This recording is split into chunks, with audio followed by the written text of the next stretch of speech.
Shalom anak-anak semuanya. Puji Tuhan, tentunya hari ini kita semuanya dalam keadaan sehat dan sukacita. Kita akan memulai pembelajaran kita hari ini di tahun ajaran baru 2020-2021. Tentunya di suasana yang berbeda dan juga dalam kelas yang sudah berbeda juga.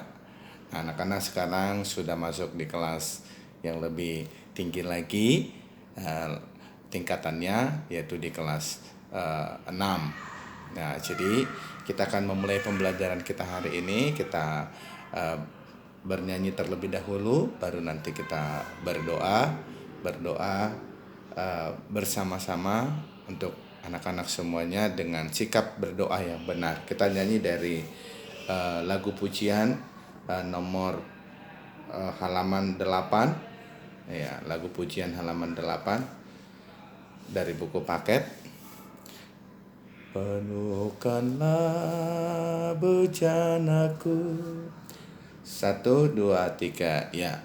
Aku datang dan ku bersujud di hadapanmu. Ku rasakan indah hadiratmu. Telah ku buka mata hatiku dan seluruh jiwaku untuk ku nikmati firman-Mu. Firman-Mu yang kuasa untuk mengubah sikap hati. Firman-Mu yang tegakkan di saat ku terjatuh.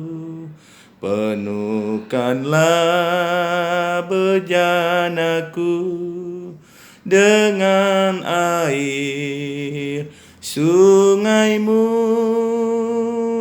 Ku haus akan firman-Mu. Kita berdoa.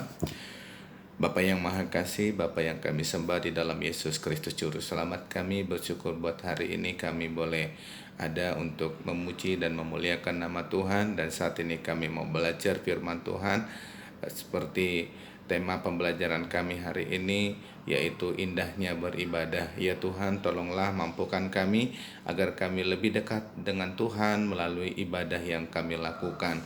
Terima kasih Bapa, waktu ini kami serahkan ke dalam tangan kasih-Mu. Di dalam nama Yesus kami sudah berdoa dan mengucap syukur. Haleluya, amin.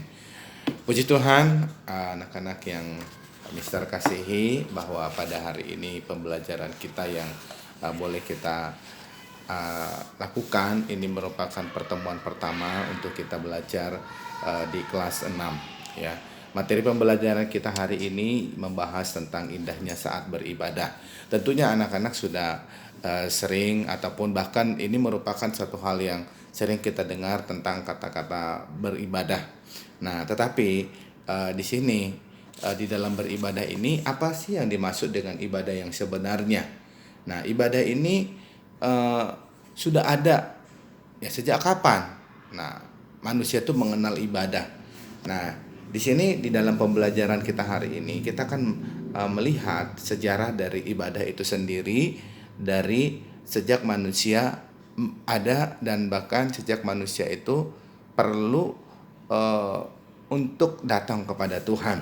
Nah, jadi di sini di pembelajaran kita, tahukah kamu ibadah telah ada sejak Allah menciptakan Adam? Nah, jadi kok bisa ya? Kok bisa disebutkan bahwa sejak Adam ada, ibadah itu sudah ada?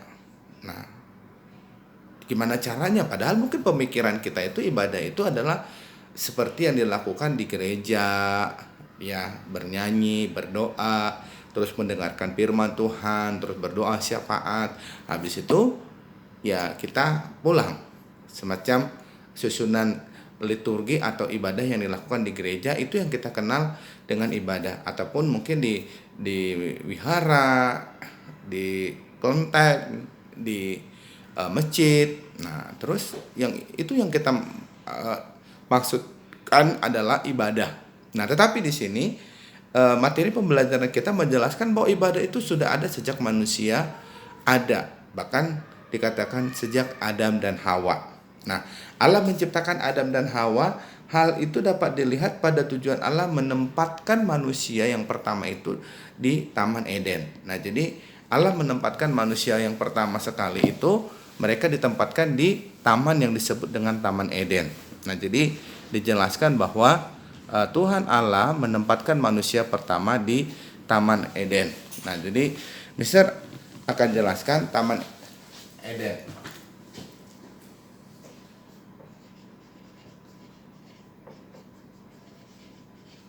Ya, nah jadi Tuhan menempatkan manusia itu di taman yang disebut dengan Taman Eden. Nah, Taman Eden ini adalah taman yang memang sudah dipersiapkan oleh Tuhan untuk menempatkan manusia pertama sekali. Nah, jadi arti daripada taman itu sendiri adalah keindahan. Nah, jadi Taman Eden ini artinya indah.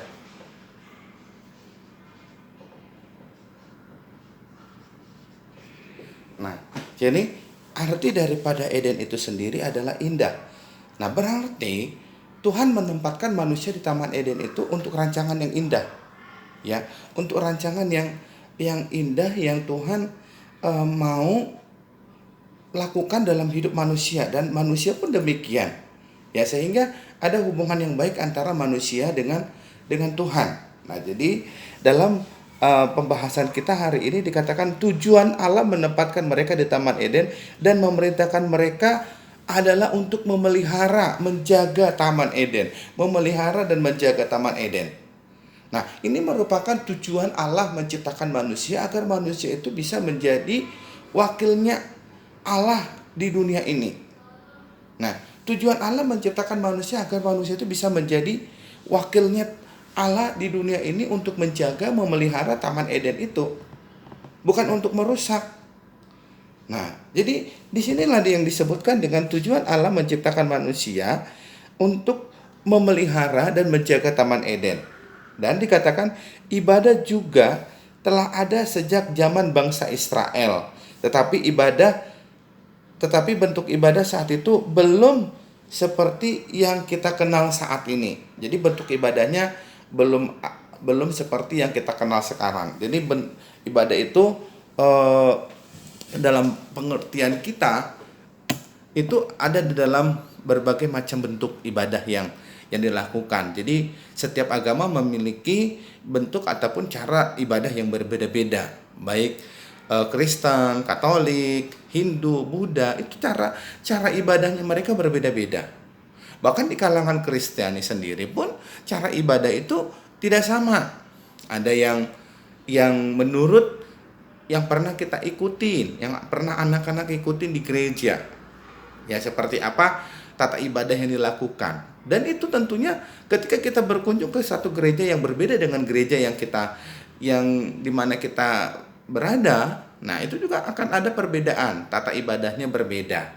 Nah, jadi ibadah itu sudah sejak zamannya bangsa Israel juga sudah ada, tetapi caranya, bentuknya belum seperti yang kita kenal sekarang. Nah, tetapi kalau pada intinya, pada dasarnya bentuk ibadah yang di gereja itu seperti ada doa, ya, terus ada pujian, ada persembahan, ya, ada firman Tuhan, ada doa syafaat dan doa berkat, baru selesai ibadah. Nah, itu tata ibadah yang dilakukan di masa sekarang, dan belum waktu bangsa Israel belum seperti itu. Jadi masih bentuknya berubah-ubah waktu zaman Israel. Makanya kalau kita lihat di dalam bangsa Israel pada waktu itu, ya mereka masih berpindah-pindah. Makanya ada kemah suci, terus dari kemah suci mereka, kenapa disebut kemah suci? Karena peribadatannya itu berpindah-pindah. Nah, sehingga disebutlah kemah suci. Nah, jadi kalau kita belajar tentang ibadah itu banyak yang kita perlu harus ketahui, dan juga tidak boleh kita mengatakan bahwa ibadah itu sama. Nah, di setiap agama, di setiap agama manapun itu berbeda di dalam tata ibadah yang dilakukan. Kalau di Kristen yang sudah kita kenal ada doa, terus ada pujian, nah terus ada persembahan, ada doa firman Tuhan, ada firman Tuhan, doa syafaat, dan setelah itu selesai ibadah. Itu kegiatan ibadah ataupun tata ibadah yang dilakukan di kalangan umat Kristiani.